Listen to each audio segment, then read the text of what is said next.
I drove by an old man one morning. I'm Donna Gagnon from Chichester.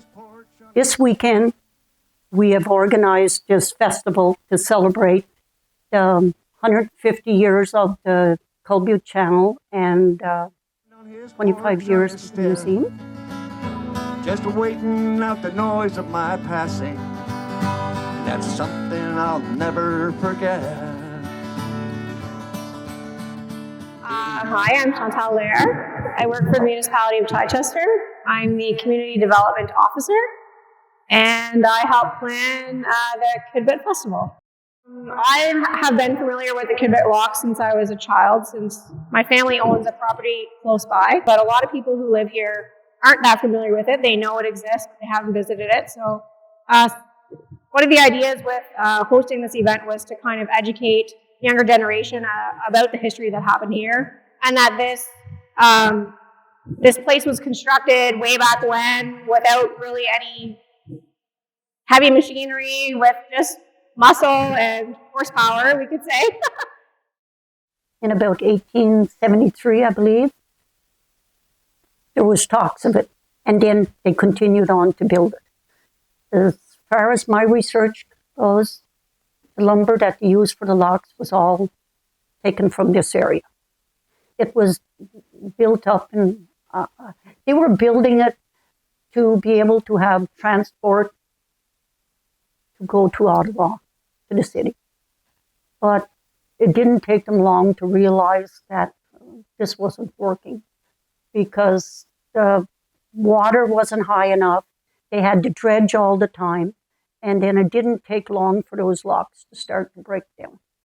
Once everything was said and done and the locks were built, it was obsolete because the railroad had made it as far as Pembroke and as far as Waltham.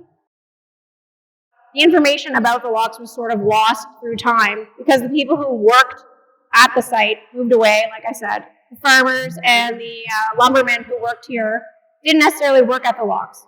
And because it was a federal project, the information and the knowledge was not locally known by the municipality. Like our great-grandfather and them, they never really talked about this stuff. They always talked like future. They never talked about the past.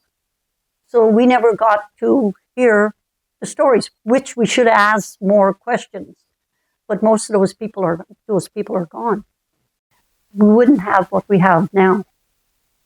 I know everybody wants more, but this is like God's country to us. Just waiting out the noise of my passing.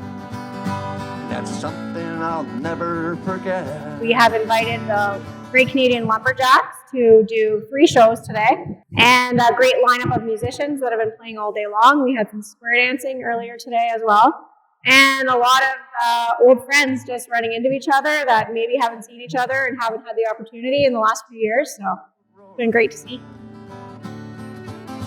When you go out and everything's quiet, when you stand and listen, Don't have a lot of stuff, but we have the Culbute Channel, so that's what we have to fall back on, is our history, not what the future is going to be, whether they make another locks or not. This is our history.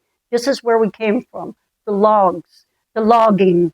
Without the logging, Chichester wouldn't be here. the Culbute roar. Chichester, being such a small place, doesn't get the opportunity to host an event like this. I think everybody was just really excited to be involved, and obviously everybody's having a good time. So there you go. Give them a big round of applause. One beautiful rabbit. Actually, you know what, guys? In Chichester, we have to celebrate something. And we hang on to that because they can't take that away from us.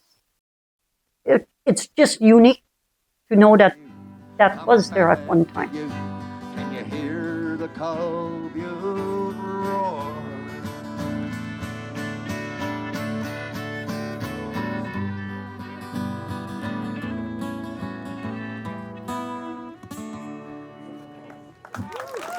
Thank you very much. Thanks for having us up here.